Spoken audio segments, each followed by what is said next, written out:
நம்முடைய ஆன்மா மிகவும் முக்கியமானது என்பதால் அதனை பாதுகாக்க நம் இறைவன் நம் ஒவ்வொருவருக்கும் ஒரு காவல் தூதரை நியமித்திருக்கிறார் என்கிறார் விவிலிய அறிஞர் எரேனிமுஸ்.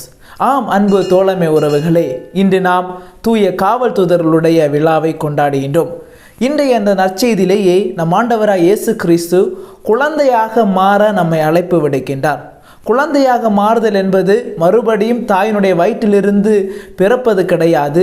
மாறாக குழந்தைகள் பெற்றிருக்கின்ற அந்த குணநலன்களை, பண்பு நலன்களை நாம் திரும்ப வாழ அழைப்பு விடுக்கின்றார். குழந்தைகளை எடுத்து பார்த்தோம் என்றால் அவை எப்போதுமே பெருமை பாராட்டுவது கிடையாது. மாறாக தாழ்வு மனப்பான்மையோடு வாழ்கின்றது. அதே போல குழந்தைகள் தன்னை மட்டும் சார்ந்து வாழ்வது கிடையாது. மாறாக பிறரை சார்ந்து வாழ்கின்றது. மேலும் குழந்தைகள் தங்கள் பெற்றோர் மீது நம்பிக்கை வைத்து எதை குறித்தும் கவலை இல்லாமல் வாழ்கின்றது.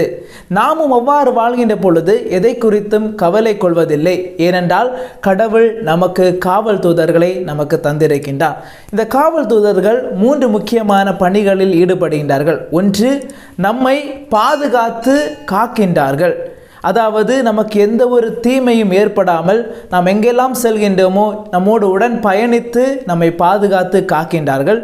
இரண்டாவதாக, நம்மை நேரிய வழியிலே வழி நடத்துகின்றார்கள். நாம் தீமை செய்யக்கூடாது, தீய வழியிலே செல்லக்கூடாது என்று நல்லதை கற்பித்து நம்மை வழி நடத்தி காக்கின்றார்கள்.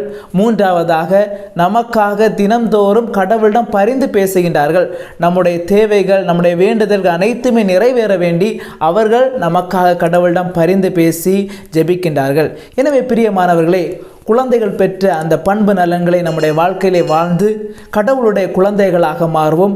கடவுளும் நம்மை தம்முடைய காவல் தூதர்கள் மூலமாக நம்மை பாதுகாத்து வழி நடத்தி தினமும் நமக்காக மன்றாடுவாராக. ஆமேன்.